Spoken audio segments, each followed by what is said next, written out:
कारण आम निमंते एक बालक जन्मी अच्छा आम को एक पुत्र दत्त होती स्कंधरे कर्तृत्वर भार थुआज और पुणी नाम आश्चर्य मंत्री पराकांत परमेश्वर अनंतकालीन पिता शांति राजा हे सर्वप्रथमे प्रभु जीशु ख्रीष्टर महत् नाम को धन्यवाद जनाऊँगी आज ये ख्रीष्ट जन्म जयंती पालन उपलक्षे ऑनलाइन माध्यम उपासना कार्य करने निमंते सुजोग पाई धन्यवाद जनाऊँगी यही कार्यक्रम में अंशी होता प्रत्येक ख्रीष्टों नाम स्वागत जनवा संगे संगे आसतु प्रार्थना मध्य को जीवा धन्यवाद धन्यवाद धन्यवाद धन्यवाद पाइबा एकमात्र परमेश्वर प्रभु तुम्हें स्वर्ग तुम सिंहासन पृथ्वी तुम पादपीठ ये पादपीठ आम प्रत्येक को तुम्हें जगह देच से तुम महत् नाम को धन्यवाद दिए प्रार्थना कर प्रभु सुंदर समय देल सुंदर सुजोग देच सुंदर सहभागिता देल विशेषकर जीवित मान मध्य आमको नामस्थान देल से तो महत् नाम को धन्यवाद दूसरी प्रार्थना कर प्रभु आमको तुम्हें यही ख्रीष्ट जन्म जयंती पालन कर सुजोग प्रदान करते समय आम प्रार्थना करूँ से तुम आम सबती परमेश्वर हुआ पाखापाखि साहाय्य कर ए वायुमंडल को सूची पवित्र कर तुम पवित्र आत्मा को परिपूर्ण कर प्रभु प्रार्थना करे जो भाई को तुम आज मनोनीत कर तुम्हें हजा लुचा मुख देख तुम्हें कथा कह आम जपरी से वाक्य शुणी आम हृदय मध्य रखा पारू खाली हृदय मध्य रखला बनी जपरी 100 गुण 60 गुण फल उत्पन्न कर से आशीर्वाद कर आम प्रत्येक ये खाली हस्तर आसु पूर्ण हस्तर जा पार से आशीर्वाद कर विशेषकर प्रार्थना करे आम समस्त सहवर्ती परमेश्वर हुआ जीवा पर्यंत आसा पर्यंत तुम पाखे साहाय्य कर प्रार्थना करे तुम गौरव महिमा प्रशंसा सर्वम जुग जुग तुम हो प्रार्थना शुणिल उत्तर देल बोली ए छोट नवेदन त्राणकर्ता प्रिय प्रभु जीशु ख्रीष्टर नाम मागुची आमे आसतु उपासना आरंभ करी गीत गायन करवा आपण मैंने पाइबे उपासना संगीत 258 पृष्ठर गीत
आज ध्यान निमंते जो वाक्य प्रस्तुत कराଯାଇଛି ता आपण मान पाइबे लुक 2:10-11 माथ्यू 1:21। वर्तमान मो भौणी सुस्मिता नायक को अनुरोध करुच्ची सेठा को आसबे वाक्य अध्ययन करिवारे साहाय्य करिवे। आज ध्यान निमंते शास्त्रांश आम जो विषय अध्ययन करने स्थान ता आपण माने समस्ते पाइबे माथ्यू तार 1 पर्व 21 पद आ द्वितीयांशटी होची लुक तार 2 पर्व 10 पद आ 11 पद। आसंत आमे देखिबा माथ्यू तार 1 पर्व 21 पद रे कोन लिखा है सेटार एपर लिखा जाए से पुत्र प्रसव करिवे आउ तुम्भे ताहांक नाम जीशु देव कारण से अपना लोक मानंकु सेमानकर समस्त पापरु परित्राण करिवे। लुक 2 पर्व 10 पद 11 पद लिखा जाए सेथिरे दूत सेमान को कहिले भय कर नाई देख मु समस्त लोक को अत्यंत आनंदजनक सुसमाचार तुमान को जनाऊँगी कारण आज दाऊद नगर रे तुमान को निमंते त्राणकर्ता जन्मग्रहण करियछंती से ख्रीष्ट प्रभु। आमेन। प्रभु पठित वाक्य पर आम समस्त को आशीर्वाद करंतु। वर्तमान आम ग्रामर छोट छोट पिला माने गोटे गीत गायन करेंगे। यही समय नैवेद्य संग्रह करा जिवो।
ଗ୍ରାମର ଭାଇ ଅନୁପମ ନାୟକଙ୍କୁ ଅନୁରୋଧ ଜଣାଏ ସେ ଏଠାକୁ ଆସି ବାକ୍ୟ ନିମନ୍ତେ ଓ ନୈବେଦ୍ୟ ନିମନ୍ତେ ବିଶେଷ ପ୍ରାର୍ଥନା ଉତ୍ସର୍ଗ କରିବେ।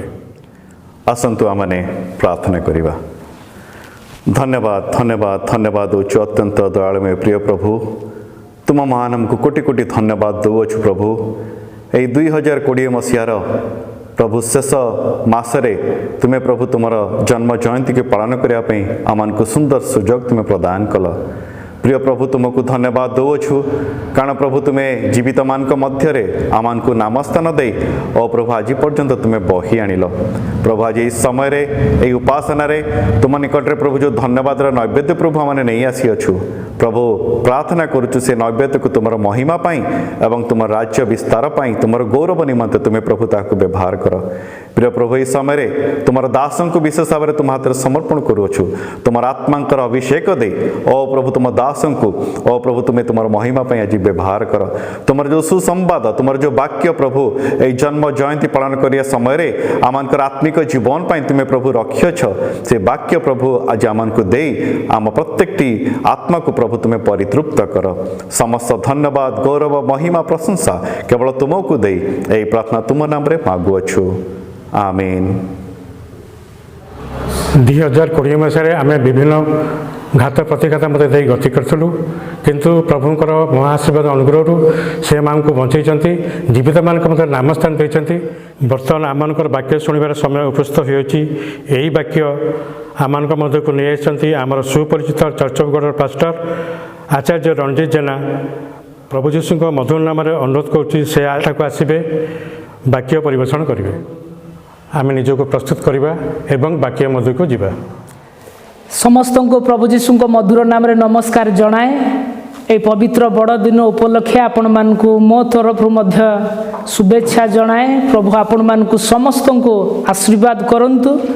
ବଡ଼ଦିନର ଏହି ପ୍ରକୃତ ବାସ୍ତବତା ଆପଣମାନଙ୍କ ଜୀବନରେ ସଫଳ ହେଉ, ପୁଣି ଆପଣମାନେ ଈଶ୍ୱରଙ୍କର ଶାନ୍ତି ଆଉ ଆନନ୍ଦ ଲାଭ କରନ୍ତୁ, ଏହା ମୋର ଈଶ୍ୱରଙ୍କ ନିକଟରେ ନିବେଦନ।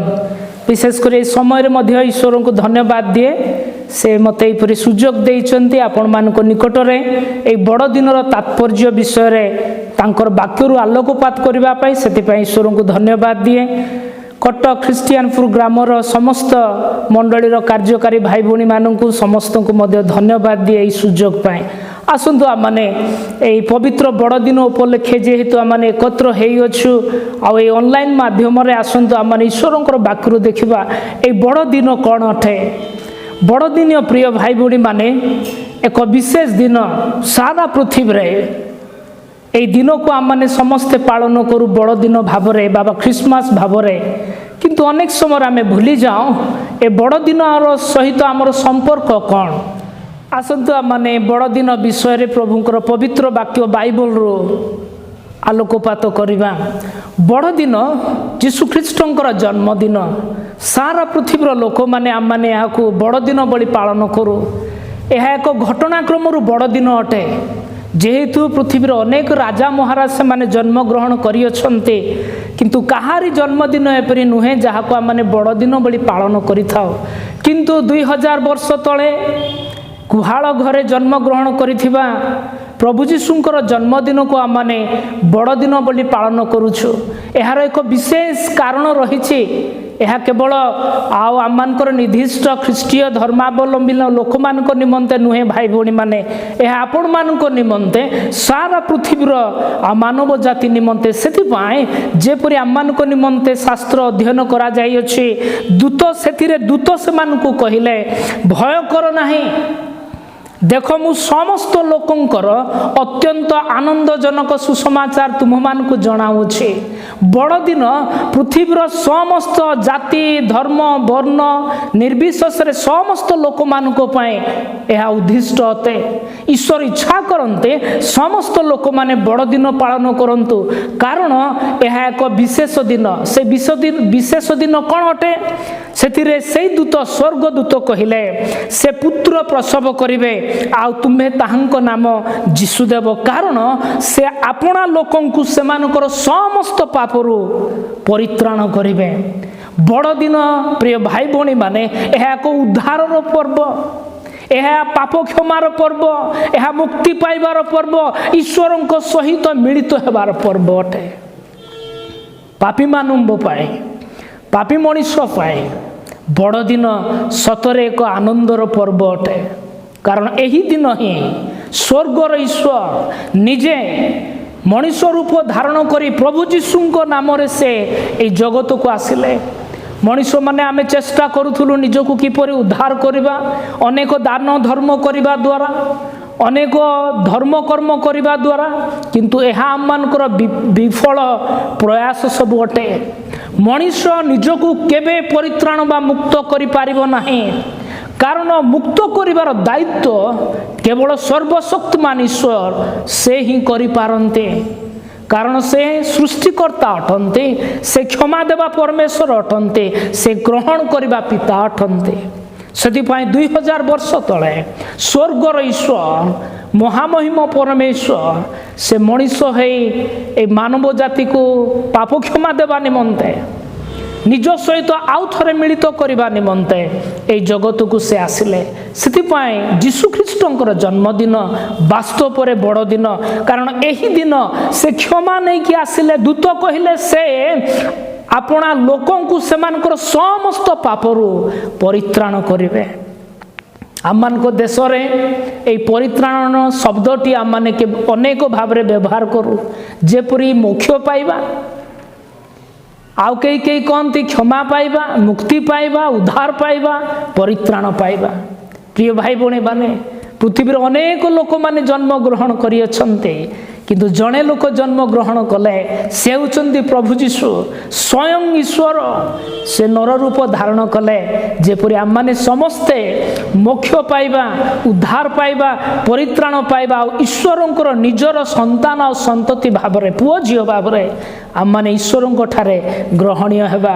ସେଥିପାଇଁ ଏହା ଏକ ଆନନ୍ଦର ଦିନ। ସେଥିପାଇଁ ଦୂତ କହୁଛନ୍ତି ସମସ୍ତ ଲୋକଙ୍କର ଅତ୍ୟନ୍ତ ଆନନ୍ଦଜନକ ସୁସମାଚାର ମୁଁ ତୁମମାନଙ୍କୁ ଜଣାଉଅଛି।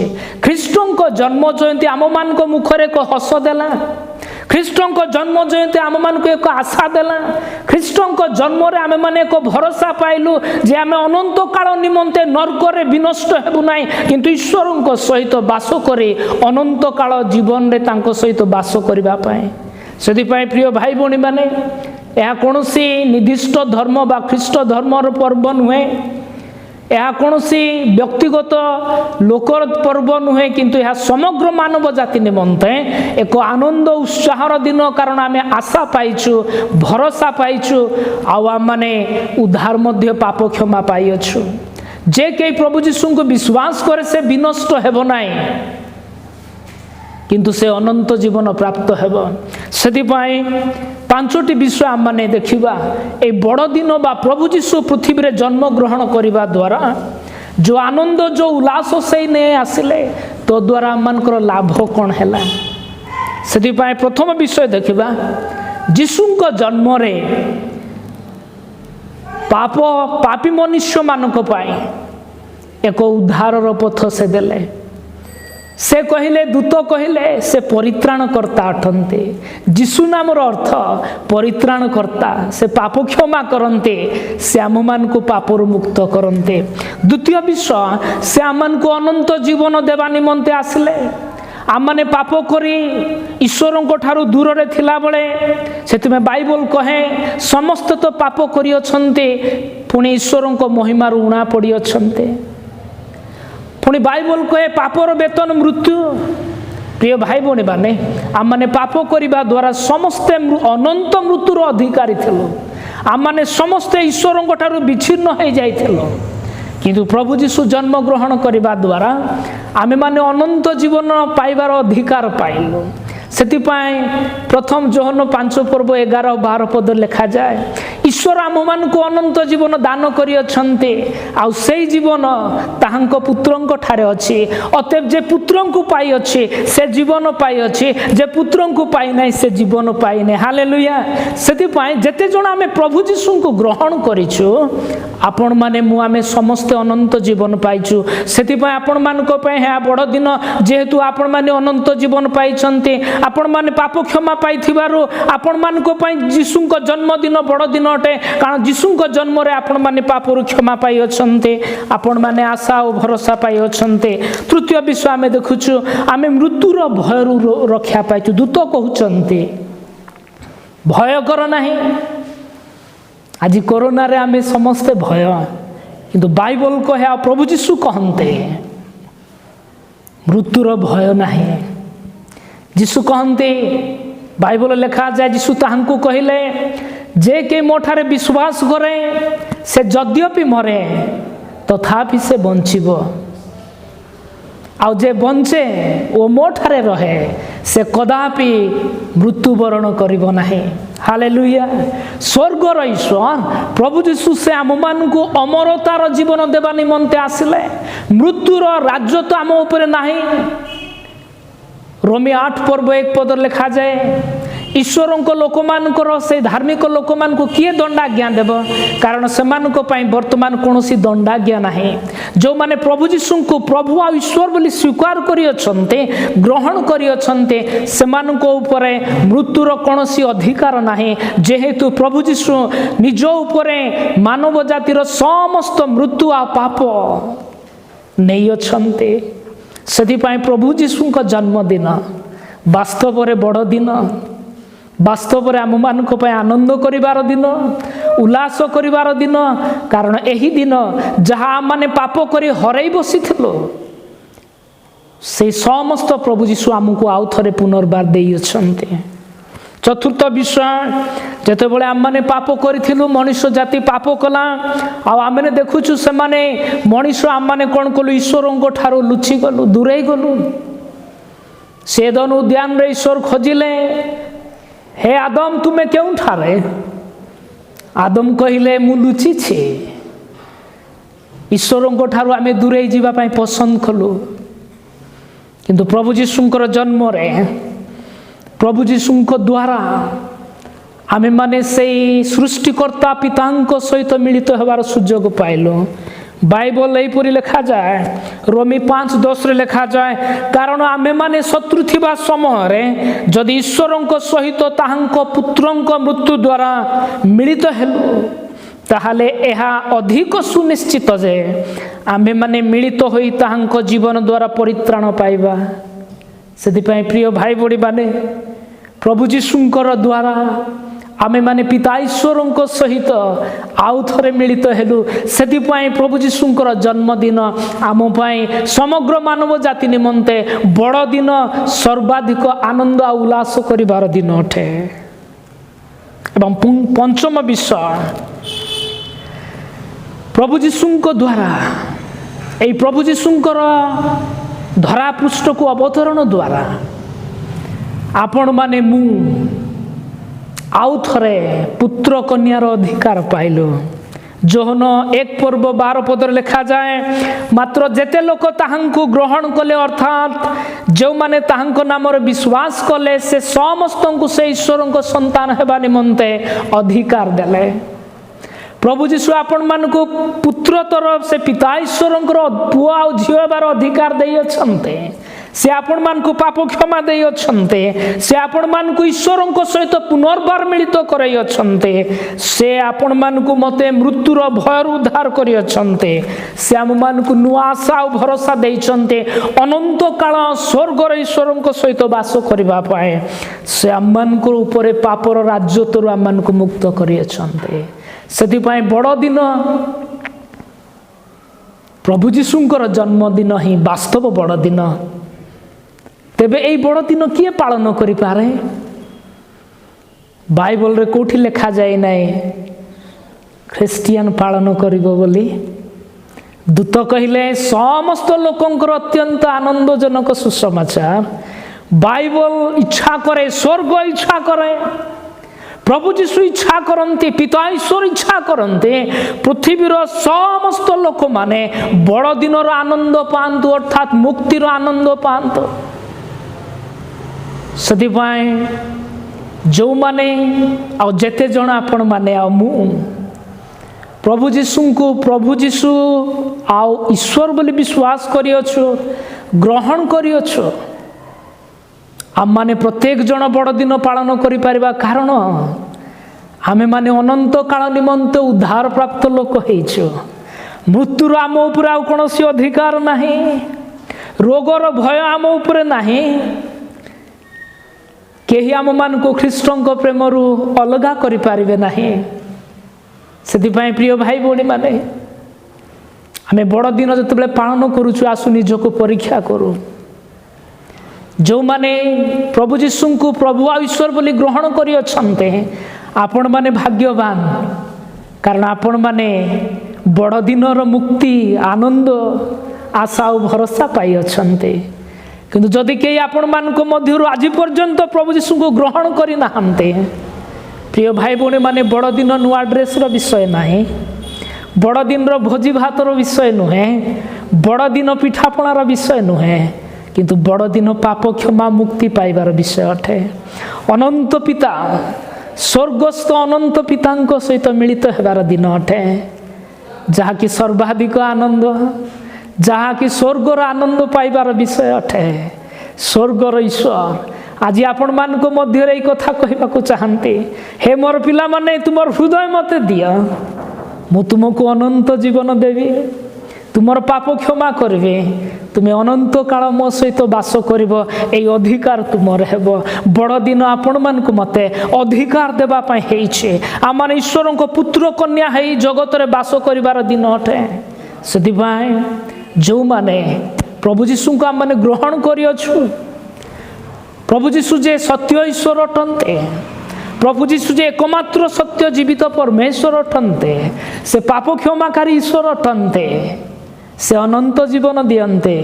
यह जदि आमे ग्रहण करियछु, यदि पाप स्वीकार करि तांको पाखु आमे आसीअछु, आपणको मानको पाई प्रकृत रे बड़ दिन ख्रीष्टंक जन्मदिन। यह गोटे दिन रे शेष हुए नहीं, काहेकि बड़ दिनर परमेश्वर गोटे दिनर परमेश्वर नुहंते। यह गोटे दिन आरंभ हुए सत, किंतु जीवन शेष निश्वास पर्यंत प्रति मुहूर्त प्रतिदिन बड़ दिन होता है। हालेलुया। सेथिपाई आहा केडे भाग्यवान प्रभु भक्तगण।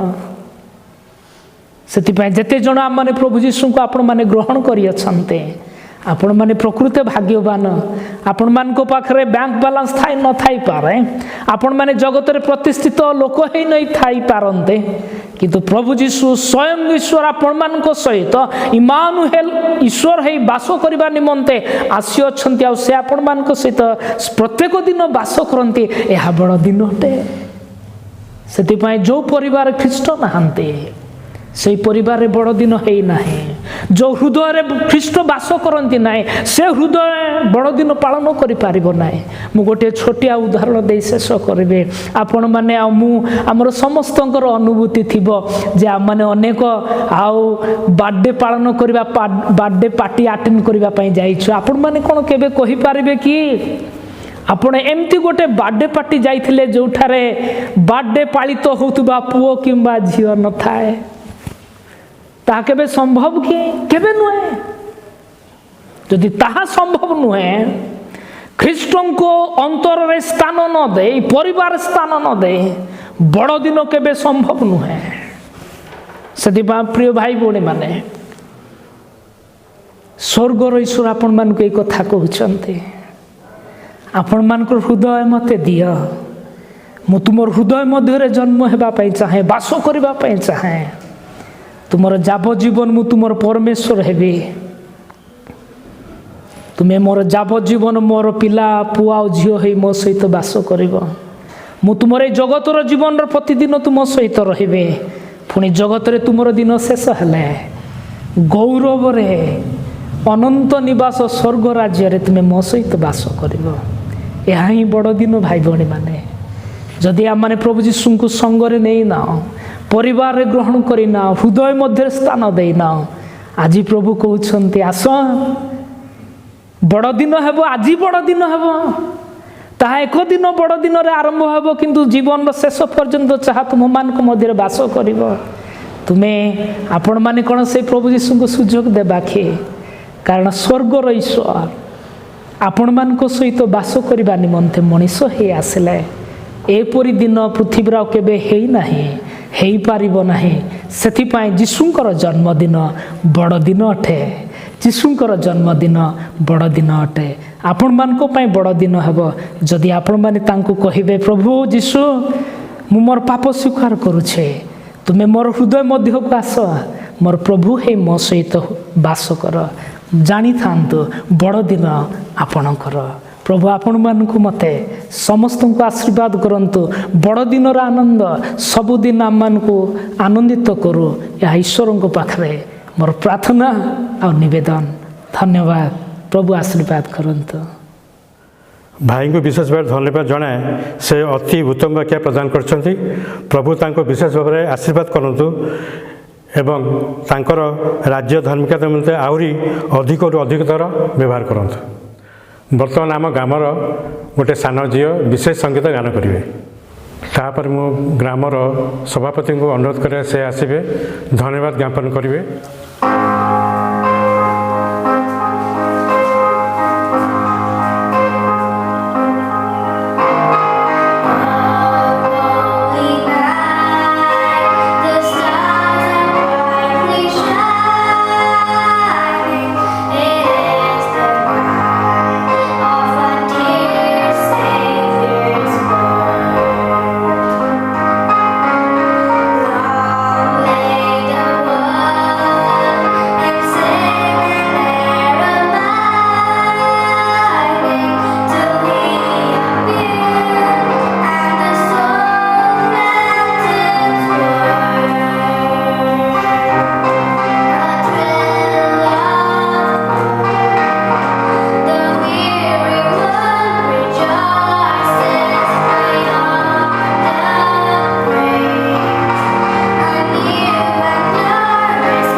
ଖ୍ରୀଷ୍ଟିଆନପୁର ଗ୍ରାମ ତରଫରୁ ମୁଁ ଆପଣମାନେ ସମସ୍ତଙ୍କୁ ବଡ଼ଦିନର ନମସ୍କାର ଏବଂ ଅଭିନନ୍ଦନ ଜଣାଉଛି।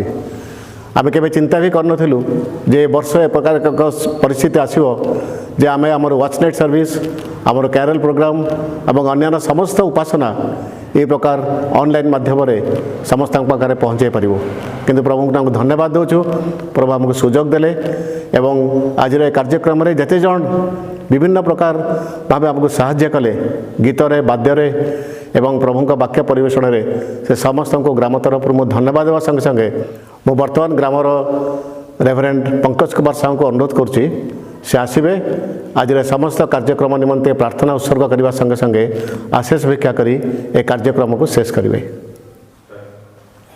आज विशेष उपासना दिन में मु विश्वास करे प्रभु आज आम समस्त को कथा कहते। आज प्रथमे मु समस्त मोर बड़ दिन नमस्कार जनाए। आज प्रभु तांकर दासों को आज शक्तिवंत भाव आम मध्य व्यवहार करते।